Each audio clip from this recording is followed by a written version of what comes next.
हरे कृष्णा। आइए आज हम गीता जी के दूसरे अध्याय के 56वें और 57वें श्लोक की विस्तृत व्याख्या करेंगे। दुखेष्वनुद्विग्न मनः सुखेषु विगतः स्पृहः वीतराग भय क्रोधः स्थित धीर मुनिरुच्यते यह सर्वत्रानभिस्नेहः तत्तत् प्राप्य शुभाशुभं नाभिनन्दन्ति न द्वेष्टि तस्य प्रज्ञा प्रतिष्ठिता। अर्थात दुखों की प्राप्ति होने पर जिसके मन में उद्वेग नहीं होता और सुखों की प्राप्ति होने पर जिसके मन में स्पृहा नहीं होती तथा जो राग भय और क्रोध से सर्वथा रहित हो गया है वह मननशील मनुष्य स्थिर बुद्धि कहा जाता है। सब जगह आसक्ति रहित हुआ जो मनुष्य उस शुभ अशुभ को प्राप्त करके न तो प्रसन्न होता है और न द्वेष करता है, उसकी बुद्धि स्थिर है। व्याख्या है 56वें श्लोक की व्याख्या है। अर्जुन ने तो स्थित प्रज्ञ कैसे बोलता है ऐसा क्रिया की प्रधानता को लेकर प्रश्न किया था, पर भगवान भाव की प्रधानता को लेकर उत्तर देते हैं, क्योंकि क्रियाओं में भाव ही मुख्य है। क्रिया मात्र भावपूर्वक ही होती है, भाव बदलने से क्रिया बदल जाती है। अर्थात बाहर से क्रिया वैसी ही दिखने पर भी वास्तव में क्रिया वैसी नहीं रहती। उसी भाव की बात यहाँ भगवान कह रहे हैं। दुखेष्वनुद्विग्न मनः, दुखों की संभावना और उनकी प्राप्ति होने पर भी जिसके मन में उद्वेग नहीं होता, अर्थात कर्तव्य कर्म करते समय कर्म करने में बाधा लग जाना, निंदा अपमान होना, कर्म का फल प्रतिकूल होना आदि आदि प्रतिकूलताएं आने पर भी उसके मन में उद्वेग नहीं होता। कर्मयोगी के मन में उद्वेग हलचल न होने का कारण यह है कि उसका मुख्य कर्तव्य होता है दूसरों के हित के लिए कर्म करना, कर्मों को सांगोपांग करना, कर्मों के फल में कहीं आसक्ति ममता कामना न हो जाए इस विषय में सावधान रहना। ऐसा करने से उसके मन में एक प्रसन्नता रहती है। उस प्रसन्नता के कारण कितनी ही प्रतिकूलता आने पर भी उसके मन में उद्वेग नहीं होता। सुखेषु विगतः स्पृहः, सुखों की संभावना और उनकी प्राप्ति होने पर भी जिसके भीतर स्पृहा नहीं होती, अर्थात वर्तमान में कर्मों का सांगोपांग हो जाना, तात्कालिक आदर और प्रशंसा होना, अनुकूल फल मिल जाना आदि आदि अनुकूलताएं आने पर भी उसके मन में यह परिस्थिति ऐसी ही बनी रहे, यह परिस्थिति सदा मिलती रहे, ऐसी स्पृहा नहीं होती। उसके अंतःकरण में अनुकूलता का भी कुछ असर नहीं होता। वीतराग भय क्रोध है, संसार के पदार्थों का मन पर जो रंग चढ़ जाता है उसको राग कहते हैं। पदार्थों में राग होने पर अगर कोई सबल व्यक्ति उन पदार्थों का नाश करता है, उनसे संबंध विच्छेद करता है, उनकी प्राप्ति में विघ्न डालता है तो मन में भय होता है। अगर वह व्यक्ति निर्बल होता है तो मन में क्रोध होता है। परंतु जिसके भीतर दूसरों को सुख पहुंचाने का, उनका हित करने का, उनकी सेवा करने का भाव जागृत हो जाता है, उसका राग स्वाभाविक ही मिट जाता है। राग के मिटने से भय और क्रोध भी नहीं रहते, अतः वह राग भय और क्रोध से सर्वथा रहित हो जाता है। जब तक आंशिक रूप से उद्वेग स्पृहा राग भय और क्रोध रहते हैं तब तक वह साधक होता है। इनके सर्वथा रहित होने पर वह सिद्ध हो जाता है। वासना कामना आदि सभी एक राग के ही स्वरूप हैं। केवल वासना का तारतम्य होने से उसके अलग अलग नाम होते हैं। जैसे अंतःकरण में जो छिपा हुआ राग रहता है उसका नाम वासना है, उस वासना का ही दूसरा नाम आसक्ति और प्रियता है। मेरे को वस्तु मिल जाए ऐसी जो इच्छा होती है उसका नाम कामना है।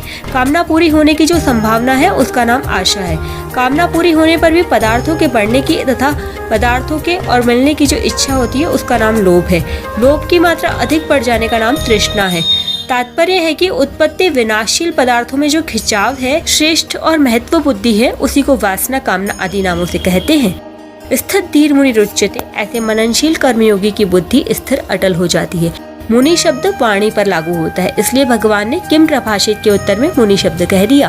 परंतु वास्तव में मुनि शब्द केवल वाणी पर ही अवलंबित नहीं है, इसलिए भगवान ने 17वें अध्याय में मौन शब्द का प्रयोग मानसिक तप में किया है, वाणी के तप में नहीं। कर्मयोग का प्रकरण होने से यहाँ मननशील कर्मयोगी को मुनि कहा गया है। मननशील का तात्पर्य है सावधानी का मनन, जिससे कि मन में कोई कामना आसक्ति न आ जाए। निरंतर अनासक्त रहना ही सिद्ध कर्मयोगी की सावधानी है, क्योंकि पहले साधक अवस्था में उसकी ऐसी सावधानी रही है और इसी से वह परमात्म तत्व को प्राप्त हुआ है। 57वें श्लोक की व्याख्या है। 56वें श्लोक में भगवान ने कर्तव्य कर्म करते हुए निर्विकार रहने की बात कही थी। अब इस श्लोक में कर्मों के अनुसार प्राप्त होने वाली अनुकूल प्रतिकूल परिस्थितियों में सम निर्विकार होने की बात कहते हैं। यह सर्वत्रानभिस्नेहः, जो सब जगह स्नेह रहित है, अर्थात जिसकी अपने कहलाने वाले शरीर इंद्रिया मन बुद्धि स्त्री पुत्र घर धन आदि किसी में भी आसक्ति लगाव नहीं है, वस्तु आदि के बने रहने से मैं बना रहा और उनके बिगड़ जाने से मैं बिगड़ गया। धन के आने से मैं बड़ा हो गया और धन के चले जाने से मैं मारा गया।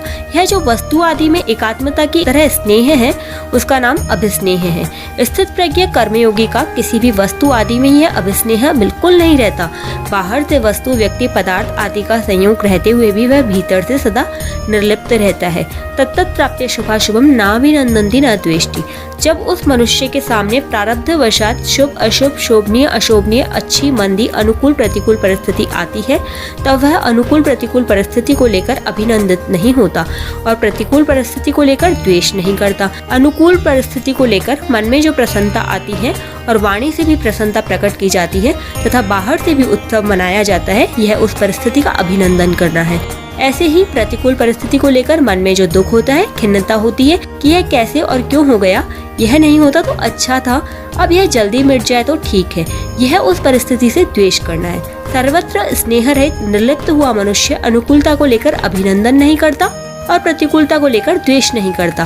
तात्पर्य है कि उसको अनुकूल प्रतिकूल अच्छे मंदे अवसर प्राप्त होते रहते हैं पर उसके भीतर सदा निर्लिप्तता बनी रहती है। तत्त कहने का तात्पर्य है कि जिन जिन अनुकूल और प्रतिकूल वस्तु, व्यक्ति, घटना, परिस्थिति आदि से विकार होने की संभावना रहती है और साधारण लोगों में विकार होते हैं, उन अनुकूल प्रतिकूल वस्तु, व्यक्ति आदि के कहीं भी, कभी भी और कैसे भी प्राप्त होने पर उसको अभिनंदन और द्वेष नहीं होता।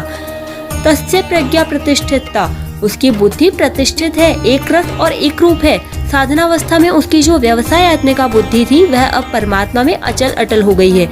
उसकी बुद्धि में यह विवेक पूर्ण रूप से जागृत हो गया है कि संसार में अच्छे मंदे के साथ वास्तव में मेरा कोई भी संबंध नहीं है, कारण कि अच्छे मंदे अवसर तो बदलने वाले हैं पर मेरा स्वरूप न बदलने वाला है। अतः बदलने वाले के साथ न बदलने वाले का संबंध कैसे हो सकता है। वास्तव में देखा जाए तो फर्क न तो स्वरूप में पड़ता है और न शरीर, इंद्रिया, मन, बुद्धि में, कारण कि अपना जो स्वरूप है उसमें कभी किंचन मात्र भी कोई परिवर्तन नहीं होता और प्रकृति तथा प्रकृति के कार्य, शरीर आदि स्वाभाविक भी बदलते रहते हैं। तो फर्क कहाँ पड़ता है? शरीर से तादात्म्य होने के कारण बुद्धि में फर्क पड़ता है। जब यह तादात्म्य मिट जाता है तब बुद्धि में जो फर्क पड़ता था वह मिट जाता है और बुद्धि प्रतिष्ठित हो जाती है।